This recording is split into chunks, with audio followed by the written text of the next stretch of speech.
Thank you for joining us, Assemblywoman. I appreciate it. My pleasure. Let's talk, first of all, just sort of your initial reaction to this new report that has headed towards the governor about the positive effects of legalized marijuana outweighing the negative effects. Your thoughts? Well, I was encouraged back in January when the governor mentioned that he was going to have his health department look into the advantages / disadvantages of legalizing adult use of marijuana.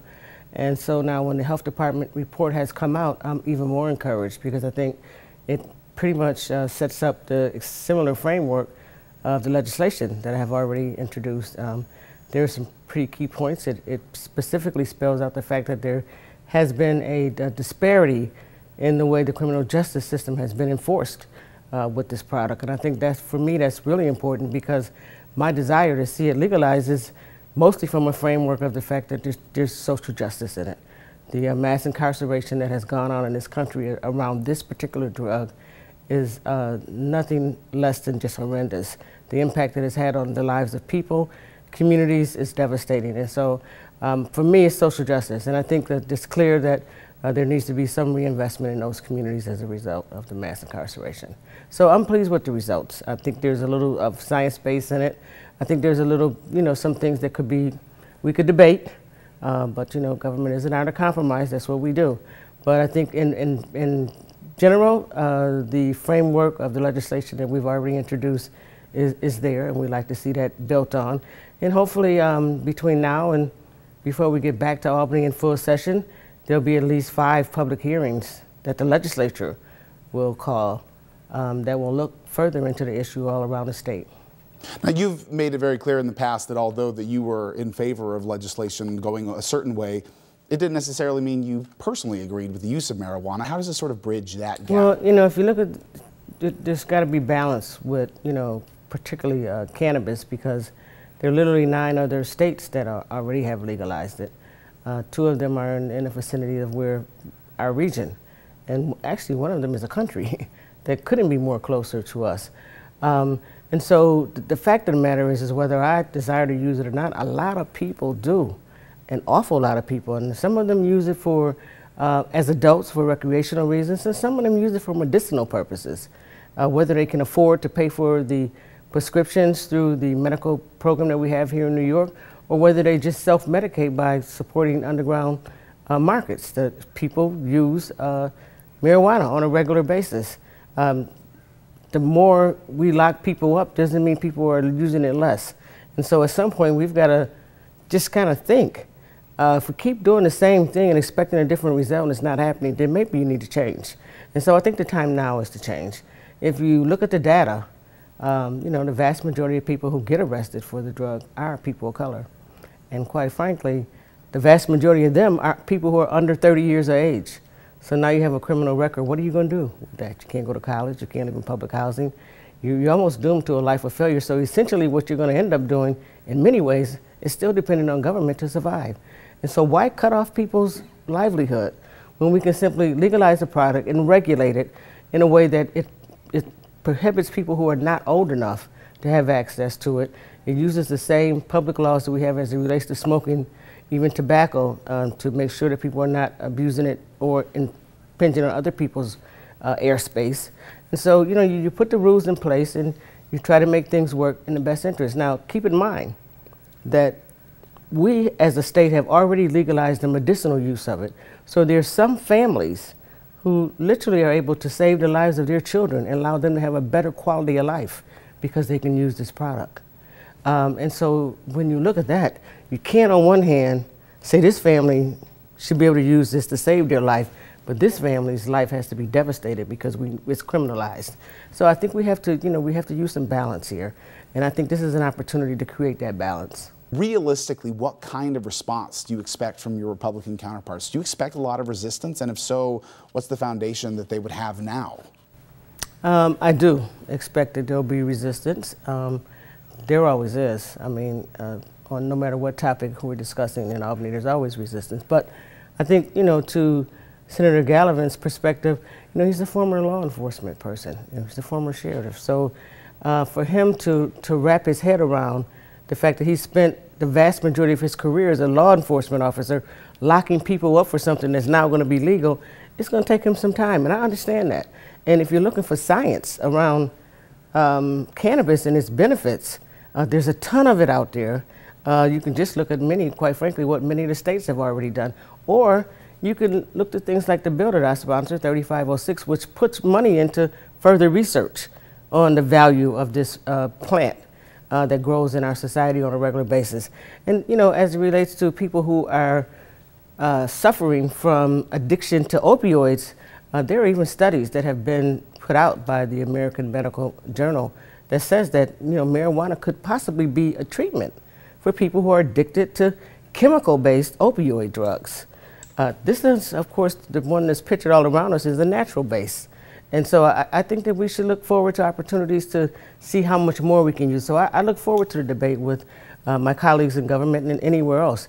I also want to mention that the plant is already used in many ways in New York State. I mean, we have a huge economy built around the hemp products. We have hemp farmers in the state of New York who are farming the product and not only using it to local people to manufacture and use for different products, but it's being imported as well. And it comes in different forms. It could be CBD, it could be THC. So I think that what's called for is a real education on cannabis, and I think that's what's lacking.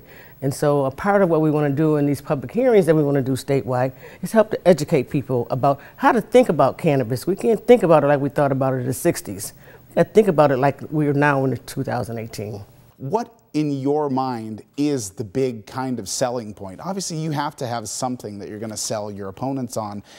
Now that we're talking about, you know, the medicinal qualities of it, what are some of the other things? Do you think it's maybe the amount of money that could come in taxes? I'm not so sure that I would say that that's a selling point to just Republicans, because I think there are a lot of people who like to see dollar signs grow, particularly as it relates to the availability of government to deliver services that it's supposed to deliver.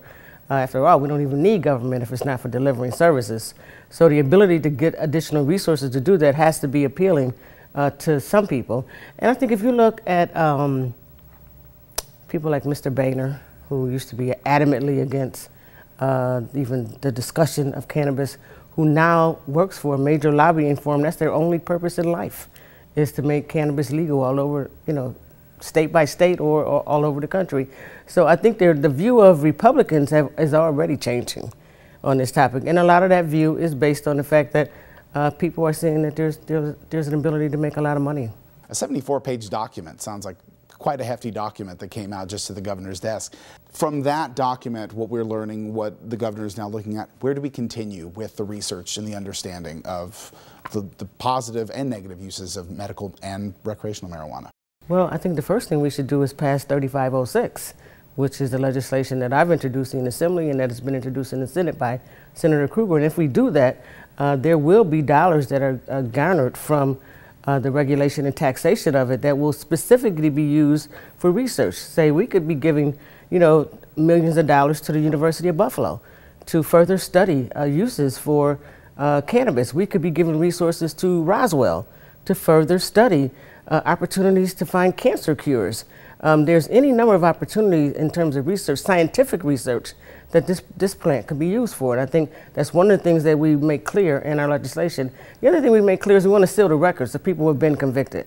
That has to happen, because you can't have, you know, people still suffering from the grounds of being convicted and not be able to get jobs, et cetera, et cetera. So we have to do that. That's in there. We have to also make sure that there are opportunities for everybody to be in business. When the medicinal marijuana legislation was passed in the state of New York, the licenses were sold in bulks of 3, which means you had to be really highly capitalized in order to get access to a license. The license came with the growth, the manufacturing, and the dispensary. We like to separate those licenses into just 3 separate pots so that more people can have access to get in business. What do you realistically anticipate as being the next few steps from this, whether it's local education, whether it's that continued debate? What do you realistically think is next in this discussion? I think the continued debate and the education. At the top of the list, I wouldn't make that education, because I really do think that there are a lot of people in all communities, black communities, white communities, Republican communities, Democratic communities. There are a lot of people who still think of marijuana as the drug that people should be locked up for, since the 60s. And we really do have to change the framework of that. And there are people who are, say, your age, who don't think that it should be legal. We still have to convince them of that. There are people my age who don't think it should be legal. We have to convince them of that. And there are people my age and your age as well who do think it should be legal. Those are the people we need to engage in this debate. And you know, there have been a number of polls done. Mostly millennials really like it. I'm not a millennial, but mostly millennials really like the idea of legalizing adult use of marijuana. I have had the opportunity to visit some states where they already have, actually Colorado, and I'm telling you, I don't like the odor that comes from it, and I never smelled any of that in Colorado. So the thought of if it becomes legal, everybody's walking around, that just doesn't happen. That's not reality. And so I think we have to go from a fact base and get the education out there and share it with as many people as possible. And hopefully when we're back in session in January, we can actually begin looking to pass this piece of legislation on the floor of the legislature.